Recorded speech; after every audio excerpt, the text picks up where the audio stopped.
Let's talk about my favorite team in college football.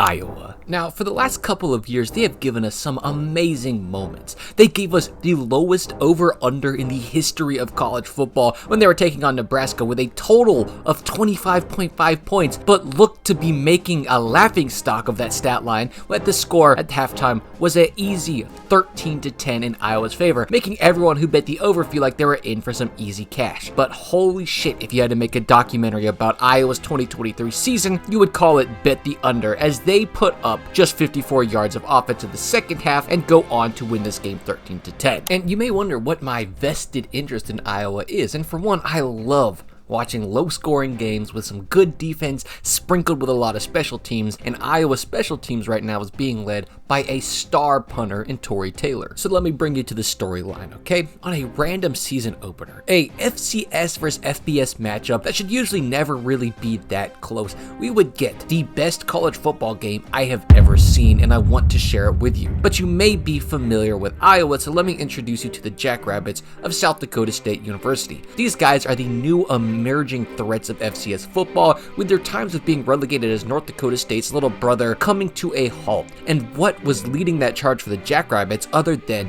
their stout defense? This year, they would go on to lead FCS football in interceptions with an amazing defensive back core. They also would top the charts in rushing defense, allowing but 88 yards a game, and rank third in the nation in scoring defense, allowing only 15 points a game on average. And while we wouldn't know that they would end the year that well coming into this game, we knew that they had one of the best defenses in FCS football, making a win at home for the Hawkeyes no cakewalk. So let's introduce the main antagonist to Iowa every year, which actually wouldn't be another team, it's actually Iowa's offense. And how do I describe Iowa's offense the nicest way I can? It's kind of like watching a paraplegic take on a flight of steps. Or how about watching a Make-A-Wish kid have to fight prime Mike Tyson? It's like watching a Toyota Prius go head on into a fully loaded 18-wheeler. And what I'm trying to say is that there are levels of pathetic where you can't even be mad, you are just sad. Always consistently one of the bottom 10 offenses, and you were happy if they put up more than 200 yards of total offense in a game,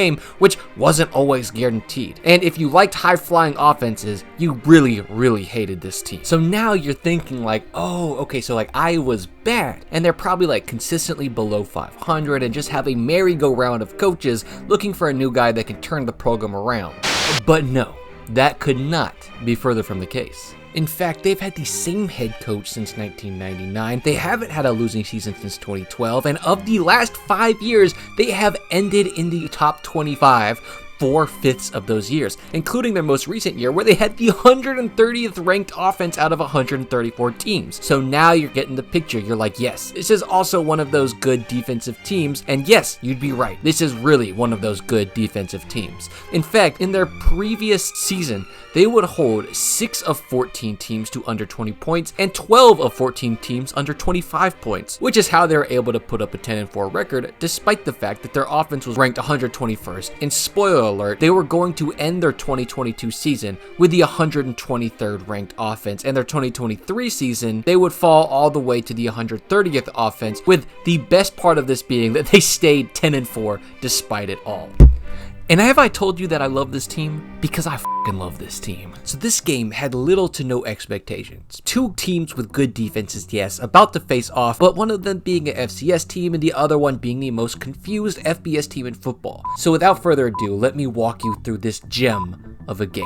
South Dakota State kicks off first, and Iowa would start their offensive barrage. It's all going according to plan. Their first play looks like a little ISO with a fullback lead and gets blown up for a 2-yard gain. Next, Petrus is able to find a receiver on an out route to pick up 6 more to make it a third manageable, followed by inside zone, where the running back makes a man miss, but forces himself to the weak side and picks up 3 yards through traffic, and boom, first down. Don't get used to that this game. The next 3 plays would go overthrow, deflected at the line of scrimmage, and then a sack, and those 11 yards they picked up were now reduced to 6 as they were forced to punt, but 5 yards from where they started this drive. But now we get to see why Iowa can win games. Offset punt formation scares the Jackrabbits from bringing any pressure. Tory Taylor unloads a beautiful punt, 51 yards, and stops on a dime at the 12-yard line. And now it's really all according to Iowa's plan at this point. The pressure of being back backed up, gets to the FCS Stars as back-to-back false starts move them to the 4-yard line before they take their first snap. Regardless, the Jackrabbits hand the ball off, picking up 4 yards. They connect with the running back on a flat route for another 2 yards, and then an underthrown ball on 3rd and 12 results in an incompletion to force the punt. Oh yeah, it's all coming together. That punt is brutally shanked, 17 yards from the line of scrimmage, and now the Hawkeyes are starting on the 29-yard line as scoring is all but inevitable. And you see, this is how Iowa wins games.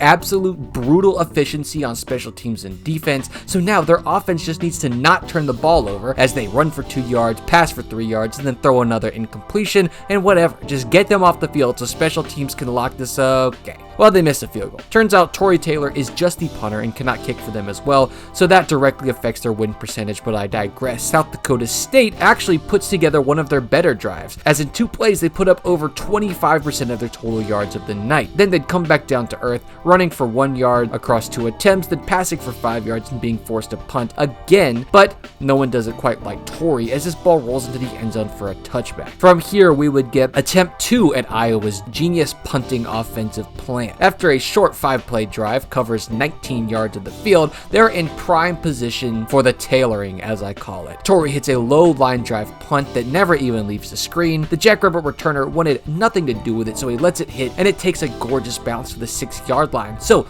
these poor rabbits have now started on the 4 after a couple penalties, and on the 6 as a result of Taylor punts. And as far as Iowa is concerned, they were firing on all cylinders. South Dakota State starts their ensuing drive and would pick up a total of 1 yard across 3 plays, being forced to once again punt the ball from the back of the end zone. But the Jackrabbit punter would have a better attempt, but not good enough, as it was fielded and returned to the 33-yard line, meaning that Iowa's offense could have managed to put together just 60 yards of offense in the past 2 drives. They would have had 2 touchdowns, but I digress. They get 5 yards on this drive, forcing themselves to kick a field goal from 46 yards out, which would go through the uprights, giving Iowa the lead. So here we are. You understand Iowa's game plan. Now it's time to execute. They kick off, force SDSU to punt as they hold their offense to -3 yards, pick up a whopping, humongous 22 yards on offense, and then they're forced to punt, and Taylor puts the ball this time on the 2-yard line. So once again, they start at the 4, the 6, the 2. Kirk Ferentz was going to be able to throw away the little blue pill after this game. The Rabbits were able to sneak out to the 9-yard line before punting again, but this time a 41-yard punt would be too much for Iowa's offense to overcome, as they picked up a -9 yards on that drive. They were forced to once again try that strategy out as Taylor comes and in a moment of weakness hits the ball too low to give South Dakota State's returner a chance to bring it out to the 18, as that field position pendulum slowly begins to swing the other direction. 2 offensive yards later, and South Dakota would punt again, this time slowly chipping back Iowa to their 35-yard line.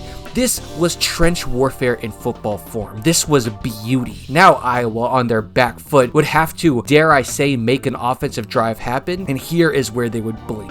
An 8-yard pass by Petrus would give them a false sense of confidence, so after picking up a first down, they would try to let Petrus cook with back-to-back pass plays, but then be forced to remember that this man would have a hard time cooking up a Cobb salad, much less a quality offensive drive, so he throws the ball so directly into arms of a defender, he couldn't have gotten it there cleaner if he just handed the ball to him. This would set up South Dakota State on a actually scoring drive, since they would get the ball on the 38. Here they would put together one of their best drives of the day, putting up a whopping 11 yards, which may not impress you, but would push them into field goal range, where the Rabbits would capitalize on this rare occasion and put up 3 points, tying the game to the dismay of all. But that was just the first half. The second half, the Hawkeyes would lock the fuck in. All that offensive shit, trash it. I'm talking about both teams. The Jackrabbits would move 17 yards down the field before punting for the first time of the half, where a short return starts the Hawkeyes at the 27. They would take no chance in letting their offense lose in this game, so just 3 plays and 3 yards later, they would let their MVP control the field position battle, which he would with the help of some good coverage to get the ball down to the opposite 20. Here they'd hold South Dakota State to a -1-yard drive before they would attempt to punt it back, and their punter would absolutely mollywop this ball, backing the Hawkeyes out of their potential scoring zone known as across the 50-yard line, where they would have to pull out all the stops and actually let Petrus once again throw the ball downfield. A play action pass as Petras drops back, and miraculously he's able to throw the ball into a window about as tight as a set of barn doors to allow his receiver to scramble for another 16 yards for a 26-yard gain. Able to finally take a sigh of relief, they proceed to gain exactly 4 more yards on this drive, so that way they could let their punter do what he does best and let the defense take over. And boy, did they. Tory would come out, drop the nose, a kick out across his body to dissuade the returner from wanting to deal with this ball, and it would bounce and bounce and bounce to the 1-yard line as the heart of the Jackrabbits would sink further, and then it would sink further again as their handoff gets stuffed like a Thanksgiving turkey to give the Hawkeyes a lead in the most unsuspecting way, which was a safety. From here, the Hawkeyes would get the ball back, drive down to the 11 before they're like, wait, what are we doing? We're not supposed to actually play offense here. So they fumble it back to the Jackrabbits because defense and special teams are the only ways that Iowa's allowed to score. Then we'd get a volley of punts. SDSU kicks it to Iowa. Iowa gets it back to the 4. SDSU gets it back to the 50, but the Iowa curse would continue as that is simply not close enough to allow a scoring drive. Iowa would move the ball 6 yards before the next Tory Taylor punt he would place perfectly at the 1-yard line. But unfortunately, it takes a bad bounce, giving up a rare touchback. Fret not though. Iowa's defense was more than capable to handle the Jackrabbit offense, so before you knew it, it was 4th and 18 from the 12, and a decent 44-yard punt puts the Iowa outside of reasonable scoring range. But 3 plays gain Iowa offense 0 yards, and they send Taylor out again, and a beautifully angled ball out of bounds at the 8-yard line would let his defense know, hey, you made them lose 8 yards last drive. Do you have it in you to do it again? Well, the first play they stuffed for -1 yards. Then the Jackrabbits would drop back to pass, and a combination of great coverage and a great pass rush would combine to create the second safety of a game, a 7-3 score. Something that looks so common but required such an uncommon game to get it, and God, it was beautiful. The game would pretty much end from here, with Iowa mostly running up the clock and SDSU ending the game with a couple Hail Mary attempts. But just the combination of gorgeous special teams play paired with this rigorous, unwavering defense that all resulted in less total offensive yards combined with both teams than a single quarterback would put up in what many would consider an unimpressive game by them, resulted in just one of the best games I have ever seen, and is the biggest example, in case you're wondering why I even told this story, of why special teams is just so important and can be the ultimate difference maker and king maker in games such as these. So thank you for coming on this journey with me, and peace.